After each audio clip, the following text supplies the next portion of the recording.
여러분은 속임당한 경우가 있었습니까? 네, 많아요.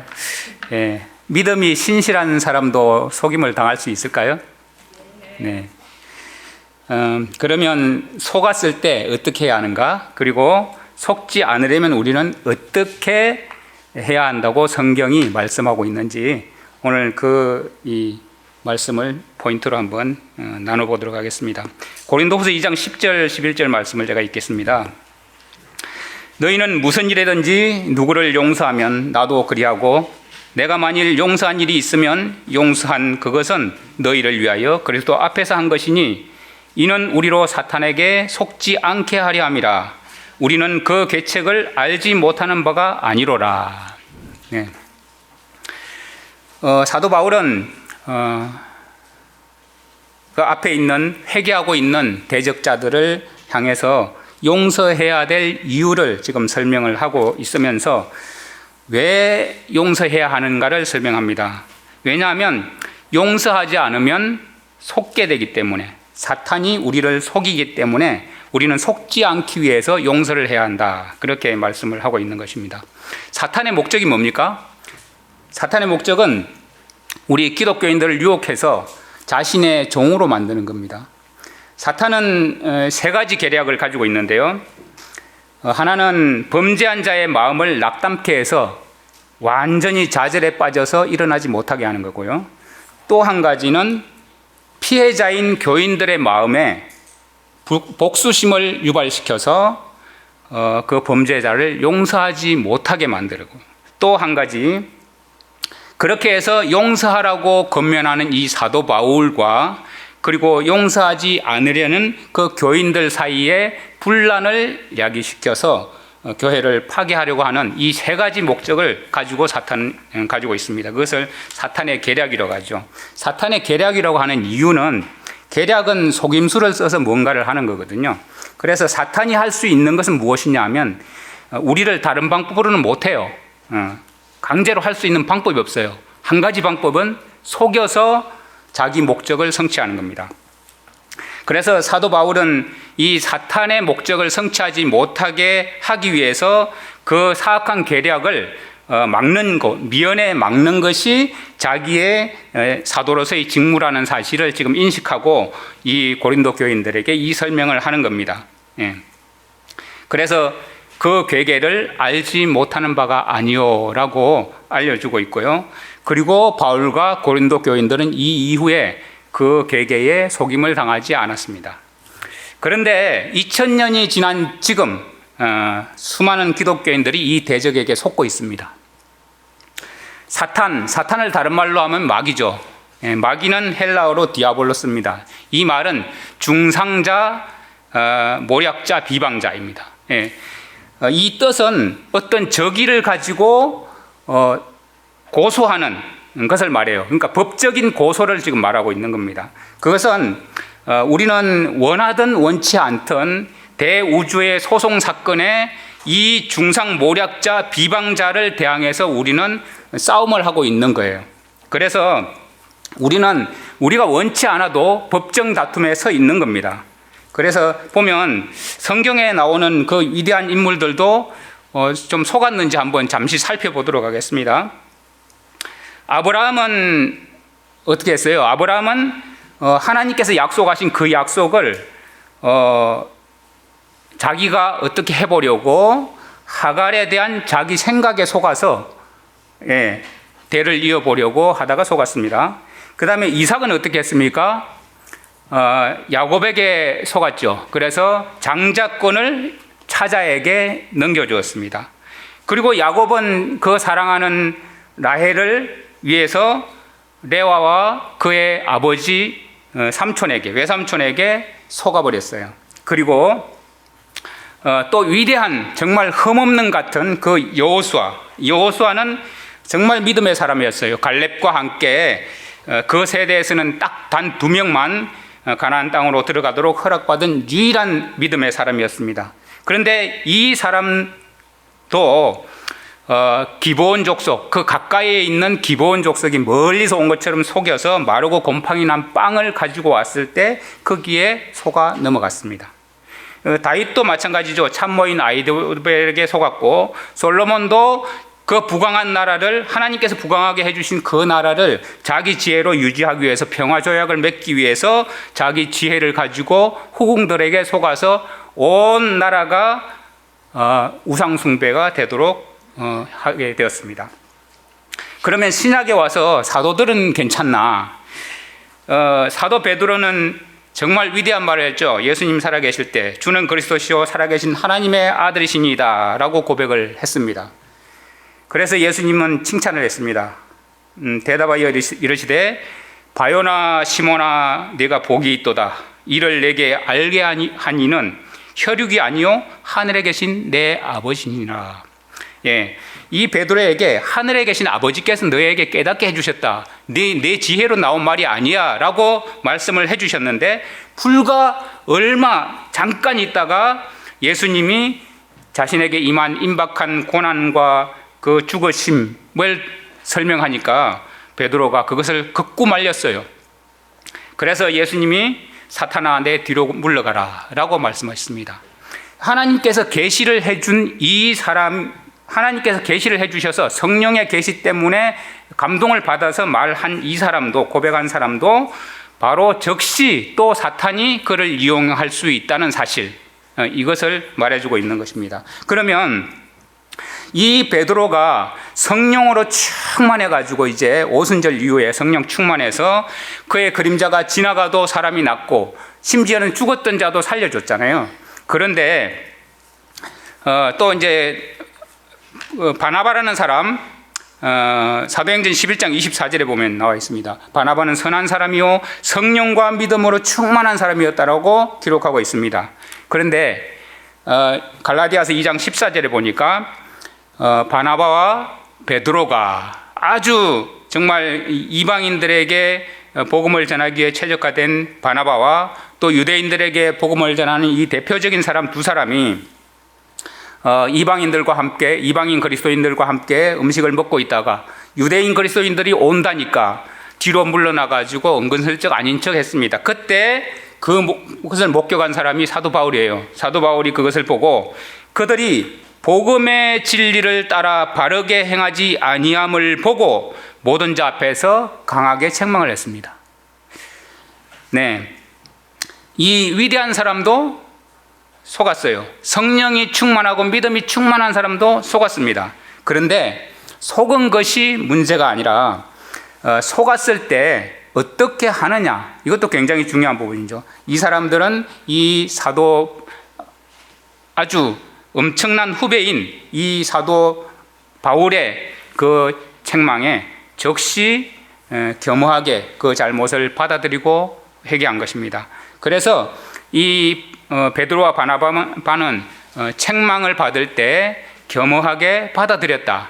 오늘 키포인트, 키워드 하나, 우리를 향한 하나님의 뜻을 아는 것은 겸손이다. 겸손 키워드 하나 기억해 두시기 바랍니다.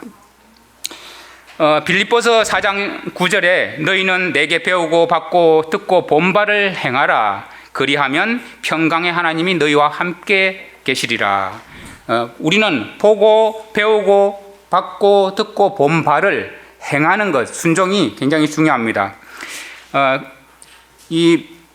우리가 전쟁을 하고 있는데요, 사탄과 사탄의 대리자들과 전쟁을 할 때 우리는 하나님의 편에 서 있는가 아니면 이 세상 흑암의 왕의 편에 서 있는가, 둘 중 하나에게 우리는 승리를 안겨다 주는 결정적인 순간들을 항상 목격합니다.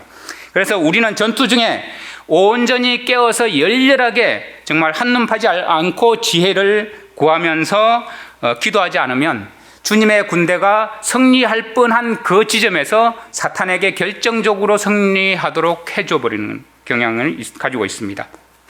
그래서 하나님의 충실한 군사들은 악의 권세에 아무 이익도 끼치지 말아야 한다. 이것이 사도 바울의 권면인 것입니다. 그래서 11절 말씀, 우리로 사탄에게 속지 않게 하려 함이라. 이 말을 다른 말로 해석을 하면 사탄이 우리에게서 아무 유익도 취하지 못하게 하려 함이라. 사탄에게 속지 않으면 된다는 말이죠. 사탄은 우리를 속여서 유익을 취하지 못하게 해야 합니다. 사탄이 우리를 속이지 못하면 결코 사탄은 어떤 것도 우리에게서 취해갈 수 없습니다.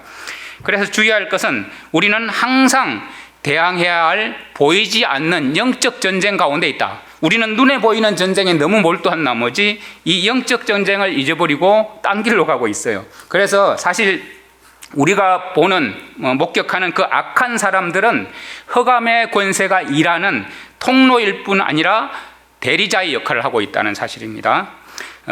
그래서 우리가 영적 분별력이 없으면 사탄의 계략을 결국은 모르게 되고 또 그 덫에 걸려서 결국은 넘어지게 되는 것입니다. 그래서 이기기 위해서는 우리는 그리스도를 굳게 붙잡아야 되는데 우리는 뒤로 돌아볼 때가 아니라 정말 언제나 우리의 시선을 하늘을 바라보고 있어야 됩니다. 하늘에 뭐가 있습니까? 하늘의 지성소에서 우리의 중보자이신, 위대한 중보자이신 우리의 대제사장 곁으로 우리는 올라가야 합니다. 그래서 그 중보자를 우리는 붙들기 위해서 위를 향해서 손을 뻗고 우리의 계단을 한 계단 한 계단 위를 향해서 올라가야 되는 거예요. 그래서 이것을 보고 우리는 위대한 전쟁 가운데, 그러니까 우주의 대전쟁 가운데 승리하는 비결입니다. 이 비결이. 그럴 때 우리는 정욕을 위해서 무엇을 하지 말아야 되는가? 육신의 일을 도모하지 말라. 정욕을 위해서 육신을 도모하게 되면 우리 대적 마귀가 우는 사자같이 삼킬 자를 찾아서 두루 돌아다닐 때 우리가 육신의 일을 도모하는 그 순간 어떻게 해요? 우리를 집어삼키기 위해서 물어뜯게 됩니다. 그래서 갈기갈기 찢겨지게 됩니다. 에베소서 6장 10절 이하 말씀을 제가 읽어보겠습니다. 끝으로 너희가 주 안에서와 그 힘의 능력으로 강건해지고 마귀의 관계를 능히 대적하기 위하여 하나님의 전신 갑주를 입으라.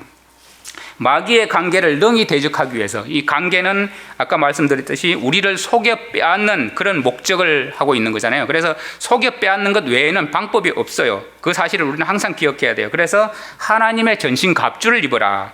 우리의 씨름은 혈과 육을 상대하는 것이 아니요 통치자들과 권세들과 이 어둠 세상의 주관자들과 하늘에 있는 악의 영들을 상대함이라. 그러므로 하나님의 전신 갑주를 취하라. 이는 악한 날에 너희가 능히 대적하고 모든 일을 행한 후에 서기 위함이라. 그런즉 서서 진리로 허리띠를 띠고 의의 흉패를 가슴에 붙이고 평안의 복음에 준비한 신발을 신고 모든 것 위에 믿음의 방패를 가지고 이로써 능히 모든 악한 자의 불화살을 소멸하고 거기에다가 구원의 투구와 성령의 금, 곧 하나님의 말씀을 가지라. 그뿐 아닙니다.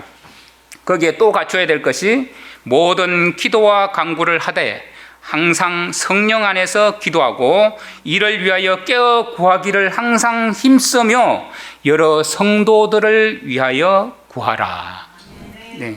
좀 이따가 여러 성도들을 위하여 구하라는 좀 이따가 설명을 하겠습니다. 자, 우리는 계속 말씀드리지만 보이지 않는 권세들과 싸움을 하고 있다는 사실. 하나님의 말씀에 의하면 이 세상에는 인간의 마음을 다스리고 그 영향을 끼치기 위해서 두 세력이 전쟁을 하고 있습니다. 그래서 이 양편에는 계속해서 모든 사람들에게 영향을 끼치고 있고 역사를 하고 있는데 여기에는 단 한 명도 예외가 없습니다. 하나님의 통치를 받고 하나님의 천사들의 감화를 받고 있는 사람은 이 보이지 않는 흑암의 권세들의 교묘한 수작들을 분별해 낼 수 있어요. 우리는 사탄과 그의 사자들에게 아무런 틈도 주지 말라는 것이 성경의 가르침입니다.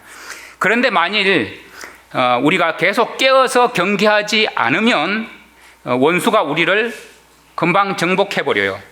우리를 향한 하나님의 뜻이 우리에게 분명히 계시되어 있고 또 하나님의 뜻을 우리가 안다고 해도 우리가 항상 열렬히 우리의 도움을 그분께 갖다 드리고 우리가 도움을 구하는 그런 필요성을 갖지 않으면 우리는 무너질 수밖에 없는 존재다라는 사실입니다.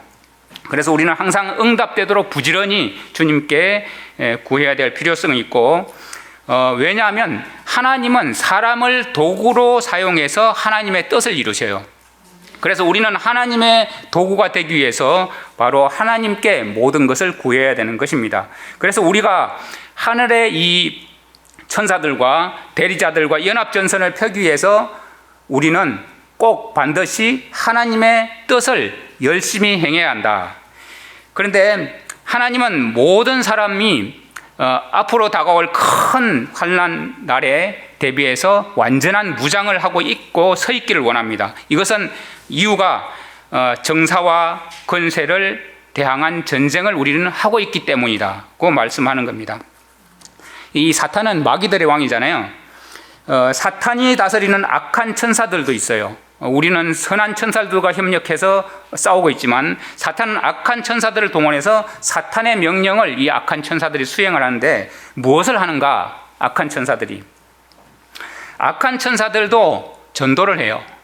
어떤 전도합니까? 온 세상을 자기 대리자들의 수를 채우기 위해서 계속해서 늘려나가는 작업을 하고 있습니다. 그것을 우리는 진리를 가지고 전도하지만 이 악한 천사들의 대리자들은 속임수를 가지고 전도한다. 그래서 사탄은 이 세상에 있는 모든 악을 배후에서 조종하는, 배후 조종 범죄를 뭐라 그럽니까? 교사범. 사탄은 교사범이에요. 주님께서 사탄은 진리에 서지 못한다고 말씀하셨어요. 사탄이 처음에 사탄으로 있을 때는 아름답고 광명한 빛 가운데 거했습니다. 그런데 하나님께서 내가 아름다움으로 내 마음이 교만하였다고 책망을 하십니다. 여기서 이제 교만이라는 단어가 나오는데요. 교만이라는 키워드도 또 기억해 두시기 바랍니다. 아까 제가 무슨 키워드 말씀드렸죠? 겸손. 이 교만은 높아짐, 솟아오름 이런 뜻이에요. 스스로 뭔가 높여지고 솟아오르기 위한 것이 교만이에요. 그래서 사탄은 처음에 다른 천사들을 선동해가지고 반역을 일으켰죠. 그렇게 해서 하늘에서 추방당한 후에 사람들에게 할 수 있는 모든 악을 행하기 위해서 악의 세력들을 한데 모아서 규합을 했습니다. 그것이 하나님을 자극하는 사탄의 유일한 방법이었거든요. 사탄은 하늘에서 쫓겨난 후에 하나님의 작품들을 다 파괴시켜가지고 복수하기로 결심을 하고, 또 사탄이 심어놓은 그 사탄의 대리자들, 악한 일꾼들이 각 시대에 각 진지에 포진되어 있다라는 사실. 그래서 악한 천사들은 악한 사람들과 연합을 해서 그리스도의 왕국을 대항해서 전쟁을 하고 있다. 그러니까 우리가 전쟁을 하고 있는 것이 분명하게 그려졌죠. 그러면 사탄의 목표는 아까 제가 말씀드렸듯이 인간의 마음에다가 사탄의 성품을 재현시키는 것이에요. 그것이 사탄의 종입니다. 사람이 창조되자마자 사탄은 하나님의 형상인 사람을 파괴시켜서 그것을 무너뜨리기로 결심을 했어요. 그리고 하나님의 도장이 찍혀야, 하나님의 인이 찍혀야 될 전두엽에다가, 마음을 두는 그곳에다가 사탄이 자기 마크를 찍기로 결심을 한 겁니다. 그런데 이 사탄은 인간의 마음에다가 정오와 야망이라는 그것을 주입시키는데 성공을 했어요. 그래서 이 세상은 죄가 들어온 것입니다. 그렇게 해서 사탄은 이 세상 흑암의 왕국을 세워서 그의 지도자가 되고 왕이 되었어요.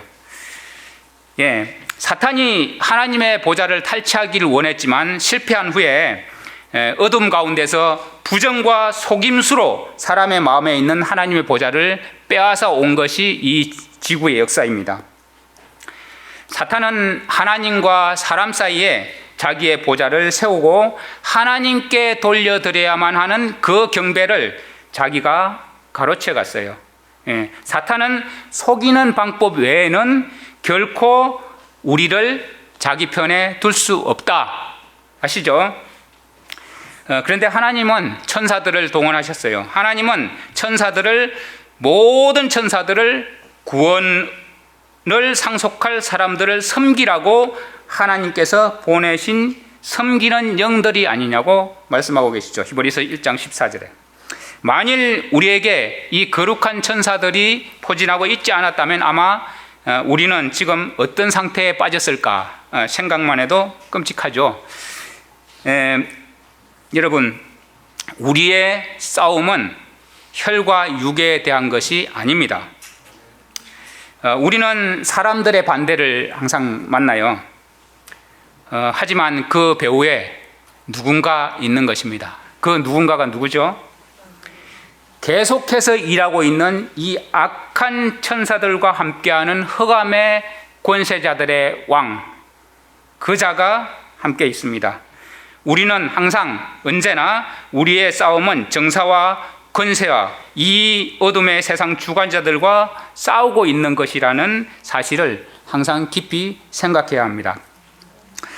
예수 그리스도를 받아들이지 않는 온 세상은 이 흑암의 왕을 자기들의 지도자로 삼기로 선택을 한 거예요.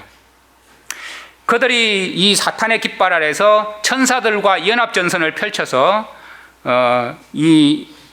어떻게 해서든 사람들을 자기 편에 끌어들이기 위해서 노력하고 있다는 사실. 그래서 사람은 악한 천사가 마음을 지배하든지 아니면 선한 천사가 그 마음을 지배하든지 둘 중 하나에 속하겠죠. 우리 마음을 하나님의 통치에 맡기든지 아니면 흑암의 권세에 맡기든지 우리는 하고 있는 것입니다. 여러분들은 지금 그리스도의 피 묻은 깃발 아래에 서 있습니까? 아니면 흑암의 왕의 깃발 아래에 서 있습니까? 네. 우리가 사탄에게 마음을 내주지 않으면 결코 우리를 속일 수 없습니다. 예수님은 이 세상 임금이 오겠습니다. 그러나 그는 내게 관계할 것이 없으니 라고 말씀하셨어요. 이 말을 다시 다르게 번역하면 예수님은 이 세상 임금이 오겠지만 그는 내 안에서 아무것도 취해갈 것이 없느니라.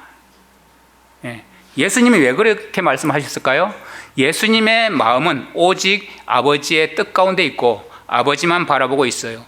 오직 신실하게 믿는 분은 오직 아버지밖에 없었어요. 그러니 예수님은 다른 누가 어떻게 해도 그 마음을 뺏어갈 수가 없었기 때문에 세상 임금이 와도 내게 아무런 관련이 없다라고 공표를 하시는 것입니다. 어둠의 정사와 권세가 숫자가 많고 그것이 계속해서 지속적으로 가고 있습니다. 그렇지만 우리 그리스도인들은 결코 용기를 잃거나 낭망할 필요가 없습니다. 우리는 사탄과 같은 능력이 없기 때문에 우리가 시험을 피할 수가 없을지 모릅니다. 그리고 사탄은 한 사람을 고문하기 위해서 자기의 모든 군대를 동원해가지고 파견하기 때문에 우리는 사람의 지혜나 힘으로는 그것을 물리칠 수가 없어요. 그런데 여기서 제가 명언 하나 날려드리겠습니다. 네, 성경에 있는 명언이에요. 그리스도인은 교만하면 필패한다. 네, 따라해 보십시오. 그리스도인은 교만하면 필패한다. 그리스도인은 교만하면 실패한다. 예, 솔로몬도 그 지혜가 출중한 솔로몬도 자기 지혜로 사탄에게 되치기 당했어요. 그래도 우리는 영혼의 원수를 저항하기 위해서 우리의 힘으로 할 수 있는 모든 준비를 갖추어야 한다고 성경은 말씀합니다. 인간의 유한한 능력으로 흑암의 권세와 맞서서 싸우도록 그냥 내버려 두지 않으셨고요. 그 싸움을 인간의 그런 충동이나 미미한 능력으로 싸우도록 맡겨두지 않으셨어요. 하나님의 계획 안에 있는 모든 것은 다 준비해 두셨습니다. 만약 인간을 그냥 내버려 뒀다면 참 어떤 일이 벌어졌겠어요? 야고보서 1장 12절 이하 말씀을 제가 읽어보겠습니다. 시험을 참는 자는 복이 있나니 이는 시련을 견디어낸 자가 주께서 자기를 사랑하는 자들에게 약속하신 생명의 면류관을 얻을 것이기 때문이라. 사람이 시험을 받을 때에 내가 하나님께 시험 받는다 하지 말지니 하나님은 악에게 시험을 받지도 아니하시고 친히 아무도 시험하지 아니하시느니라. 오직 각 사람이 시험 받는 것은 자기 욕심에 끌려 미혹됨이니 욕심이 잉태한 적 죄를 낳고 죄가 장성한 적 사망을 낳느니라. 내 사랑하는 형제들아 속지 말라. 내 사랑하는 형제들아 속지 말라. 여기 12절에 시험을 참는 자는 복이 있다고 하셨습니다. 이 시험은 페이라스모스라는 단어인데 여기에는 유혹한다는 뜻이 포함되어 있을 뿐만 아니라 거기에 질병과 고통 이런 모든 것도 다 포함되어 있어요. 그래서 우리의 믿음과 성품을 시험하는 것에 나타나는 그 시험이에요. 그 시험을 참는 자는 복이 있다. 그런데 뒤에 보면 또 이런 말씀 나오죠. 사람이 시험을 받을 때 하나님께 시험을 받는다 하지 말라. 무슨 뜻일까요? 시험을 받는 자는 하나님께 시험 받는다고 생각하면 안 된다. 그러면 범죄하게 된다라는 말인데, 시험은 유혹은 누가 주는 거예요? 사탄이 주는 거죠. 질병과 고통을 주는 것도 사탄이 주는 겁니다. 그런데 참는 것과 시험에 넘어가는 것은 차이가 있어요. 참는 것은 시험을 잘 견뎌내는 것이고, 시험에 빠지는 것은 뒤에 나와 있는 욕심에 이끌려 미혹되면이, 이 미혹이 유혹에 넘어갔다, 이런 뜻이에요. 그러니까 시험에 넘어가는 것과 시험을 통과하는 것은 180도 다른 차이가 있겠죠. 그래서 그리스도인들은 시험을 받을 때 그 시험이 하나님께로부터 온 것이라고 착각하는 경우가 가끔 있는데, 그렇게 되면 스스로 미혹을 받아서 사망에 이르게 되기 때문에 속지 말아야 한다고 지금 말씀하고 있는 것입니다. 시험이 닥칠 때 우리는 또 아무도 타고난 데 악한 성향 때문에 절망할 필요가 없어요. 그러나 하나님의 성령이 우리에게 죄를 깨닫게 해주시고 또 그렇게 깨우쳐 주실 때 우리는 악을 행하던 그 악을 적시로 회개하고 자복하고 죄를 버려야 하는 것입니다. 시험 받는 그리스도인들은 시험 받을 뿐만 아니라 시험을 통과하면서 그 시험을 통해서 승리하는 경험을 하게 됩니다. 그래서 신실한 그리스도인들은 불순물이 다 타버리고 나서 정금만 남아서 더 반짝반짝 빛나게 된다라는 것입니다. 그래서 여기서 그리스도인들이 지켜야 할 세 가지 권면을 말씀하고 있습니다. 세 가지 권면 보겠습니다. 19절. 사랑하는 형제들아, 너희가 알지니 사람마다 듣기는 속히 하고 말하기는 더디하고 성내기도 더디하라. 첫 번째, 듣기는 속히 하라 했습니다. 거듭나는 것은 순간적인 현상이 아니기 때문에, 한 번에 끝나는 일이 아니기 때문에 그렇게 해야 되는 것입니다. 우리는 꾸준히 여러 과정을 통해서 변화되어야 되는 것입니다. 새싹이 나서 거듭이 났으면 꾸준히 자라나는 과정이 있어야지, 자라지 않는 것은 죽은 것이에요. 그래서 그리스도인들은 하나님의 말씀을 속히 들을 준비가 되어 있습니다. 하나님 말씀을 들을 때마다 우리는 자라나게 돼요. 그 다음에 두 번째, 말하기는 더디하며, 말을 천천히 느긋하게 온화하게 하면 된다는 얘기인가요? 그것이 아니라 성급하게 자기 의견만 주장하거나 자기 고집만 내세우지 말라는 뜻입니다. 계속해서 말하거나 자기 주장만 내세우는 것은 어떤 위험에 빠지냐면 논쟁에 빠지기 쉽고, 하나님의 말씀을 온전히 받아들이는데 그리고 깨닫는데 장애가 됩니다. 그래서 그리스도인들은 말하기 전에 먼저 겸손히 진리를 받아들이는 태도가 필요하다, 이런 말씀이죠. 그 다음에 세 번째, 성내기도 더디하라. 우리가 분노와 정오 이런 것으로부터 우리 마음을 지키라는 겁니다. 그것은 그래서 우리가 격분한 감정이 우리의 마음속에 자리 잡고 있을 때 하나님의 의나 하나님의 말씀을 받아들이기가 어려워요. 그때는 절대로 받아들여지지가 않아요.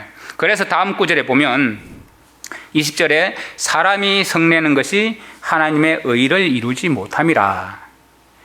그러므로 모든 더러운 것과 넘치는 악을 내어버리고 너희 영혼을 능히 구원할 바 마음에 심어진 말씀을 온유함으로 받으라.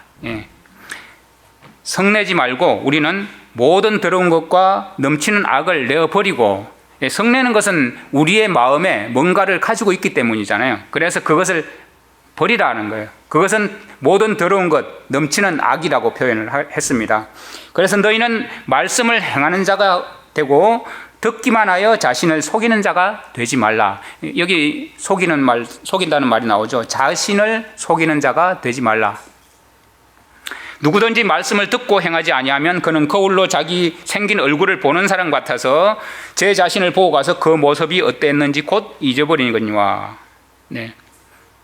자유롭게 하는 온전한 율법을 들여다보고 있는 자는 듣고 잊어버리는 자가 아니요 실천하는 자니 이 사람은 그 행하는 일에 복을 받으리라.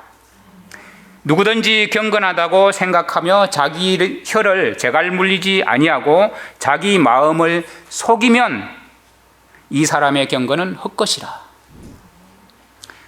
네. 갈라디아서 6장 2절 말씀 이하 말씀을 이제 한번 보겠습니다. 여기 보면 순종함을 통해서 배우는 겸손의 5가지 법칙을 나타내고 있습니다.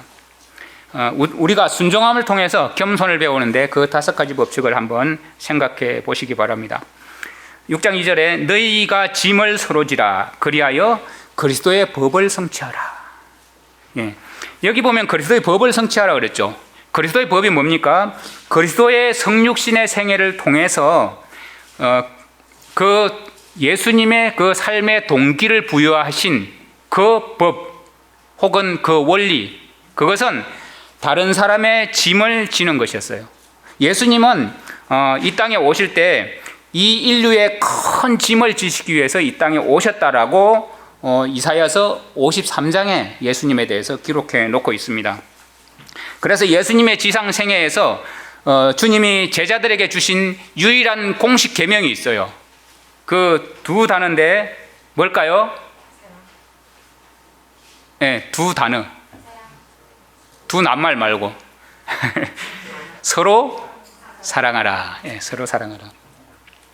이것을 이제 우리의 마음에 새롭게 새겨지면 그것을 새 계명이다 이렇게 표현을 하고, 또 모든 율법과 선지자라고 표현을 하죠. 모든 율법과 선지자. 다시 말해서 하나님의 계시된 모든 뜻이 사랑이다라는 겁니다. 그래서 하나님과 동료 인간에 대한 사랑에 기초한다라고 말씀을 하고 계시는 겁니다. 그래서 사도 바울은 로마인들에게 편지를 쓸 때 사랑은 율법의 완성이라 이렇게 표현을 했어요. 그래서 그리스도의 법은 십계명의 요약인 것인데, 우리가 그 법대로 산다면 진정으로 하나님과 사람을 사랑하게 될 것이기 때문에 그렇게 말씀하시는 것입니다. 그래서 이 사랑으로 해석된 이 도덕적인 율법은 그리스도인의 삶에 여전히 중요한 역할을 하고 있다. 이것은 예수님이 공생애와 그분의 죽음을 통해서 우리에게 실천적으로 사실 보여주신 그 가르침이에요. 그래서 우리는 다른 사람의 짐을 짐으로 예수님의 그 발자국을 따를 뿐만 아니라 이 율법을 성취한다. 그리스도의 법을 성취하는 것이다 라고 성경은 말씀하고 있는 것입니다. 자, 두 번째, 스스로 기만당하지 말라는 겁니다. 3절에 보면 만일 누가 아무것도 되지 못하고 된 줄로 생각하면 스스로 속임이라, 스스로 기만당함이라 이렇게 나옵니다. 자기 일이나 가치를 너무 과대평가해서 사람들에게 나타내는 사람은 스스로 기만당하는 사람이에요. 자기 자만이 얼마나 위험한 이유가 여기 있는 것입니다. 왜냐하면 자기 자만이 있게 되면 자기 성찰과 자기가 부족하다는 인식을 하지 못하게 망각하게 만들어버리기 때문에 그래요. 그래서 세상에서 가장 희망이 없는 사람이 누군가? 여러분 누구라고 생각해요? 완전히 자기 기만 가운데 기만당하는 사람, 자기 만족 가운데 기만당하는 사람. 그런 사람은 세상에서 가장 희망이 없는 사람이에요. 하나님이 우리를 위해서 무엇인가 하시기 위해서는 우리가 먼저 스스로 뭔가 필요를 느껴야 되는 거예요. 하나님께서 제공하시는 것은 우리가 즐겨 받아들이지 않으면 하나님은 우리에게서 아무것도 하실 수 없다라는 것입니다. 그래서 우리 자신의 필요를 깨닫지 못하는 사람이, 교만한 사람이 결코 하나님의 은혜를 구할 수가 없기 때문에 그런 거죠. 고린도전서 3장 18절 19절 말씀 보겠습니다. 아무도 자신을 속이지 말라. 너희 중에 누구든지 이 세상에서 지혜 있는 줄로 생각하거든 어리석은 자가 되라. 그리하여야 지혜로운 자가 되리라. 이 세상 지혜는 하나님께 어리석은 것이니 기록된 바 하나님은 지혜 있는 자들로 하여금 자기 꾀에 빠지게 하시느니라 하였고, 또 주께서 지혜 있는 자들의 생각을 헛것으로 아신다. 예. 세상의 지혜는 헛것이라고 주님께서 말씀하십니다. 자기들의 학식과 지식에 의지함으로 고린도 교회에는 지금 혼돈 가운데 있습니다. 그래서 모든 참된 지혜는 하나님에게서 온다는 것을 감사함으로 인정을 하면서 하나님 앞에서 스스로 겸손할 필요가 있다라는 것입니다. 세상에서는 바보로 여겨질지라도 성령의 인도에 스스로 겸손히 굴복한다면 오직 하나님에게서만 오는 그 참 지혜를 얻게 될 것입니다. 세 번째, 자기 일을 살피라. 3절입니다. 자기 일을 살피라. 4절. 자신의 행위와 동기를 면밀히 검토하고 그것을 그리스도의 법에 비춰서 자기 자신을 평가해 보라는 겁니다. 너희가 믿음 안에 있는가? 너희 자신을 시험하고 너희 자신을 확증하라고 고린도후서 13장 5절에 말씀하고 있습니다. 이 일을 돕는 것은 당연히 성령께서 하시는 일이죠. 그런데 지금 나의 삶을 면밀히 자세히 살펴보는 것은 이것이 너무 늦기 전에 해야 되는 것입니다. 만약 계속 미루다 보면 그때 모든 사람의 재판장께서 하나님의 심판대 앞에 우리를 출두 명령을 하실 텐데 그때는 이미 늦었다는 겁니다. 지금 자신을 살피는 것과 그 과정과 은혜는 항상 우리가 은혜 안에서 정말 잘하는 일, 다시 말해서 우리의 성화의 과정에서 있어서 절대적으로 필수적이다라는 겁니다. 그래서 그리스도인은 자신을 향한 그 하나님의 계시된 목적에 우리를 비춰봐야 되고, 그리고 성령의 인도 아래서 자신의 경향과 야망이 정말 이것이 맞는지 항상 평가해 보아야 된다. 무엇을 가지고? 그리스도의 법을 가지고. 예. 그 다음에 네 번째, 성령을 위해서 심으라 라는 말씀입니다. 갈라디아서 6장 7절 말씀에 스스로 속이지 말라. 하나님은 업신여김을 받지 아니하나니 사람이 무엇으로 심든지 그대로 거두리라. 여기서 스스로 속지 말라고 나옵니다. 스스로 속는 것은 이 단어가 플라나스데인데요. 이 단어가 뭐냐면 원래 이 단어가 진리에서 벗어나게 하다의 수동태 현재 명령형입니다. 그러니까 현재 수동태로 현재니까 뭐예요? 미혹당하지 말라. 다시 말해서 어떤 유혹에 미혹되어 믿음을 잃지 말라 이 뜻이에요. 그러니까 미혹당하는 것은 하나님을 업신여기는 것이다 이렇게 설명을 하는 것이죠. 지금 말씀이. 그죠? 예. 왜 미혹당하는 것이 하나님을 업신여기는 것이 될까요? 하나님은 많은 그리스도인들에게 그리스도인 교사들을 주셔서 그 교사들을 통해 가지고 좋은 것들, 진리를 올바로 이렇게 읽히도록 사도 바울을 통해서 고린도 교회에 이렇게 전파를 했어요. 그 교훈을 다 받아들이도록 갈라디아 교회에 이렇게 주었습니다. 그런데 그것을 받아들이고 그것을 행하는 것은 자기 책임이에요. 그런데 순종해야 하는데 순종하지 않음으로 말미암아 자기들이 스스로 책임을 지게 된 상황이 온 거죠. 그래서 사도 바울이 준 교훈에 대해서 갈라디아 교인들에게 책임을 지우시겠다라는 말씀이에요. 그러니까 무엇으로 심든지 그대로 거두리라 라고 말씀을 하시고, 여기서 이제 업신여김을 받는다, 만홀히 여김을 받는다라는 것이 경멸하다, 멸시하다, 조롱하다 이런 뜻이거든요. 그건 뭐냐면 하나님이 보내신 권면을 가볍게 취급해버려요. 가볍게 취급해버려서 결국은 그분을 경멸하게 되는 것이 되는 거잖아요. 그러니까 경멸을 하게 되니까 내가 결국은 심판에 경멸을 당하게 되는 위치에 있다라는 것입니다. 그래서 무엇으로 심든지 그대로 거두리라. 이것은 이제 천연계의 원리뿐만 아니라 우리가 사회생활에 서로 관계의 법칙에서도 똑같이 동일하게 적용되는 원리인데, 우리는 각 종에 따라서 재생산되는 하나님의 법칙을 가지고 있어요. 그것은 절대로 바뀌지 않아요. 진화론자들이 아무리 뭐라 그래도 그건 바뀌지 않는 법이에요. 그래서 창세기 1장 21절에 모든 생물을 그 종류대로 날개 있는 모든 새를 그 종류대로 창조하시니 하나님의 보시기에 좋았더라. 그래서 독볼이 다시 말해서 가라지를 심었는데 밀을 거둔다고 기대를 해서는 안 되는 거죠. 또 똑같이 원숭이가 사람을 낳기를 기대한다. 그건 불가능한 겁니다. 예, 콩 심은데 콩 난다. 우리나라에도 좀 유명한 말이 있네요. 콩 심은데 콩 난다. 팥 심은데 팥 나고. 예.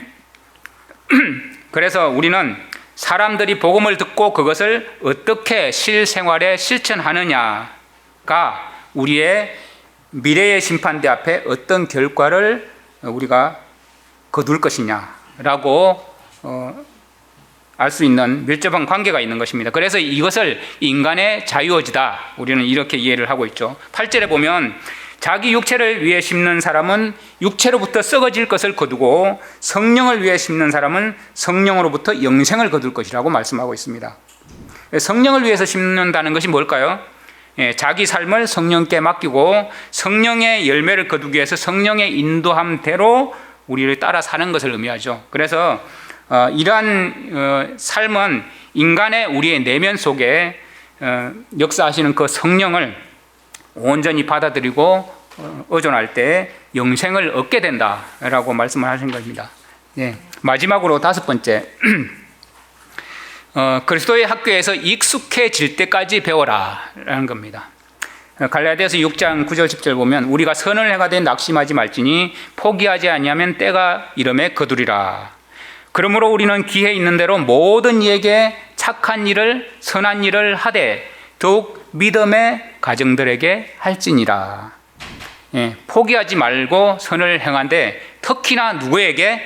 믿음의 가정들에게 할지니라. 베드로전서 5장 6절 말씀. 그러므로 하나님의 능하신 손 아래서 겸손하라. 때가 되면 너희를 높이리라. 여기 보면 하나님의 능하신 손이 나오죠. 그러면 그 아래서 겸손하라고 했는데 겸손이 뭐예요? 겸손은 우리의 연약한 손을 그대로 인정하는 거예요. 그 말은 능하신 손에 우리의 연약한 손을 맡깁니다 라는 겁니다. 그러면 너희를 높이시리라. 하나님께서 높이신다고 하셨어요. 하나님께서 높이시는 게 뭐예요? 영광의 자리죠. 영광을 받는 거예요. 그런데 스스로 높이면 뭐가 돼요? 교만과 멸망을 초래하지만 하나님께서 높여주시면 영광의 자리에 오르게 된다. 7절에 보면 너희 염려를 다 주께 맡겨라. 이는 그가 너희를 돌보심이라. 주께 맡기기 위해서는 다 맡기라고 그랬죠. 주님께 맡긴다는 것은 온전히 그분을 믿고 신뢰한다는 겁니다. 그렇지 않으면 맡길 수가 없어요. 우리가 맡기려고 노력 많이 해봤죠. 맡길 수가 없어요. 그런데 그렇게 하면 그분께서 너희를 돌보시리라. 믿습니까? 그리고 근신하라 깨어라. 너희 대적 마귀가 우는 사자같이 두루다니며 삼킬자를 찾나니 너희 믿음을 굳건하게 하여 그를 대적하라. 사탄을 대적하는 방법이 나옵니다. 그가 이렇게 두루다니며 삼킬자를 찾고 있는데 대적이 근신하라 깨어라. 근신하라 깨어라는 건 뭐예요? 기도하라는 말이죠. 무슨 일이 생기면 바로 아버지께로 달려가라는 거예요. 아버지께로. 내가 해결하려고 하지 말고. 그리고 믿음을 굳건하게 하라. 신뢰가 더 굳어져서 단단해졌다. 믿음이 계속해서 단단해진다는 얘기죠.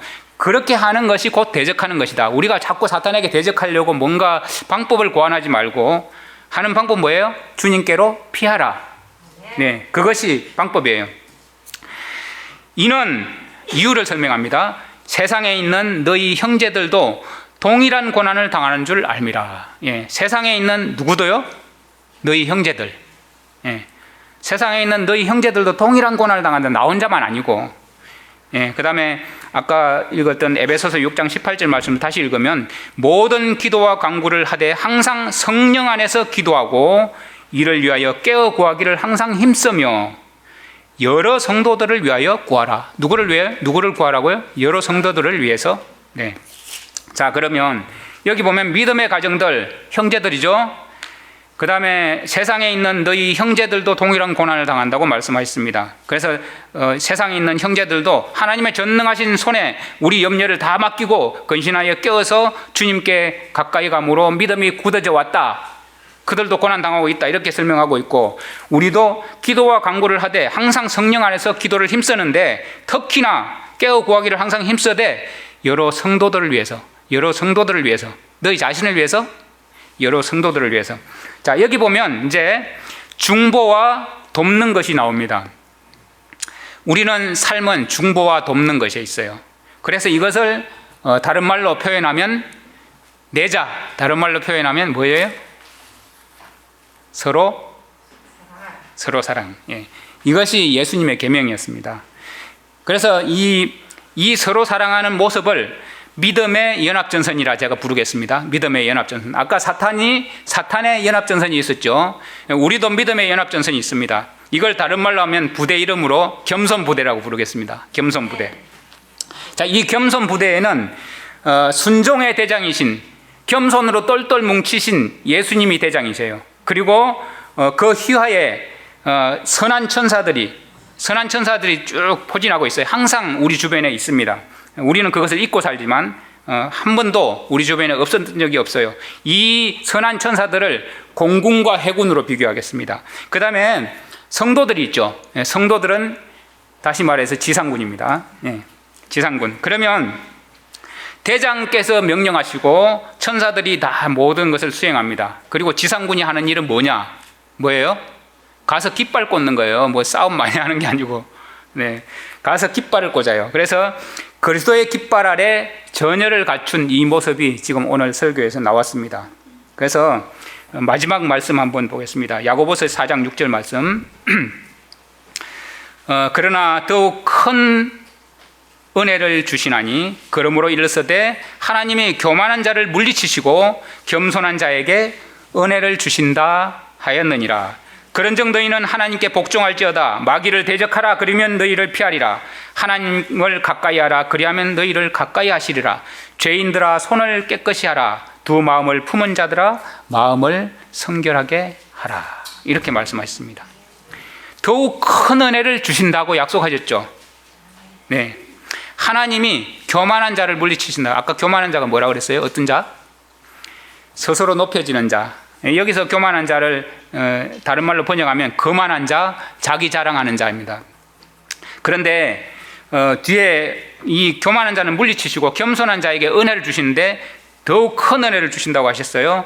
이 겸손한 자는 원래 낮아지고 비천한 자를 말하는데 여기서는 훌륭한 군대나 가족에게 해당될 때는 어떤 단어가 되냐면 순종하는, 그리고 유순한, 이런 뜻이 됩니다. 그래서 겸손한 자, 정말 하나님께 유순하고 군대에서 명령의 철제, 명령체계에 거기에 유순하게, 온순하게 대응하는 그런 사람을 은혜를 주신다. 그래서 그런 의미로 7절에 그런즉 너희는 하나님께 복종할지어다. 이 복종이라는 단어는 자발적인 복종이에요. 그냥 막 의합적으로 복종이 아니라 자발적인 복종. 이것이 곧 마귀를 대적하는 것이다. 마귀가 피하게 된다. 이렇게 말씀하네요. 왜? 우리 하나님께 피하니까, 하나님의 명령을 듣고 있는 사람들이 마귀는 무섭죠. 그래서 피할 수밖에 없어요. 그런 사람들 건드릴 수가 없어요. 건드리면 오히려 사탄의 군대가 무너지거든요. 그래서 하나님을 가까이 하라. 가까이 하는 것은 그분이 우리의 높으신 아주 저 멀리 잘 안 보이는 대장이 아니라 나의 곁에서 나의 필요를 채우시고 항상 우리의 연약함을 돌보시는 분, 그분께 가까이 가라. 그러면 그분께서 우리를 가까이 하신다고 말씀하셨습니다. 그리고 손을 깨끗이 하라. 우리의 손이 죄 가운데 있으면 죄를 멀리해야 됩니다. 그리고 두 마음을 품었으면 그 마음을 순결하게, 정결하게 하라라는 것입니다. 마태복음 11장 29절에 예수님이 이렇게 말씀하셨어요. 나는 마음이 온유하고 겸손하니 나의 멍에를 메고 내게 배우라. 그리하면 너희 마음이 쉼을 얻으리니. 네. 하나님, 예수님은 겸손하셨어요. 그리고 온유하셨어요. 예수님의 온유하심은 하나님을 온전히 신뢰하기 때문에 그 신뢰심에서 나온 온화함이라는 뜻이에요. 그리고 겸손은 아버지를 신뢰하기 때문에 다 맡겼다는 겁니다. 그래서 예수님은 온전히 이 세상에 사실 때 사탄에게 어떤 빌미도 주지 않고 오직 아버지의 뜻만 행하기 위해서 그 일을 진행하셨던 분입니다. 그래서 그분께서 우리에게 나의 멍에를 메고 내게 배우라 말씀하셨어요. 예수님께 배운다는 것은 이겁니다. 예수님 자신의 경험을 너희도 경험하라. 예수님이 그 하셨던 그 경험을 너희도 익숙해질 때까지 계속하라. 이 뜻이에요. 이 이 배우라는 것은 단어 자체가 스터디하라는 게 아니라 경험하고 익숙해져라 이 뜻입니다. 그리스도인이 속지 않으려면 예수님께 배우되 익숙해질 때까지 그 경험 속에 지속적으로 계속 있어라 이 뜻이 되는 겁니다. 그래서 우리는 이 예수님의 명령대로 따를 때 온전히 예수님과 가까이 우리를 겸허히 낮추면 낮출수록 주님께서 높여주십니다. 우리는 내가 뭔가 이것은 변명해야지 라고 생각하고 어떤 일이 어려움이 처하면 그렇게 하는데 사실 그것은 어리석었더라. 저도 그 어리석었더라는 걸 고백합니다. 자, 이 시간 기도하겠습니다. 사랑의 하나님 아버지, 세상의 마지막이 가까울수록 사탄은 온갖 오리와 속임수로 할 수만 있으면 믿는 자라도 미혹하기 위해서 울부짖는 사자같이 두루 다니며 삼킬 자를 찾는 때입니다. 그러므로 이때를 사는 주님의 백성들을 위해서 사탄의 계략을 알려주시고 속지 말라 하셨고 깨어 건신하며 전신갑주를 입고 하나님의 말씀으로 무장하며 겸손히 주님의 피 묻은 깃발 아래서 전열을 가다듬게 하신 주님 감사합니다. 하나님의 말씀을 붙들고 겸손과 사랑으로 서로 섬기면서 주님의 멍에를 메고 주님께 배우기를 원합니다. 주님께서 가르쳐 주신 그 온유와 겸손이 저희들의 성품이 될 때까지 온전히 주님을 붙들고 가기를 원합니다. 마지막 주님의 정인으로 서기 위해서 주님의 은혜와 성령의 충만함으로 우리의 주님의 온유와 겸손을 철저히 배우게 하여 주시옵소서. 다시 오실 예수 그리스도의 이름으로 간절히 기도드립니다. 아멘.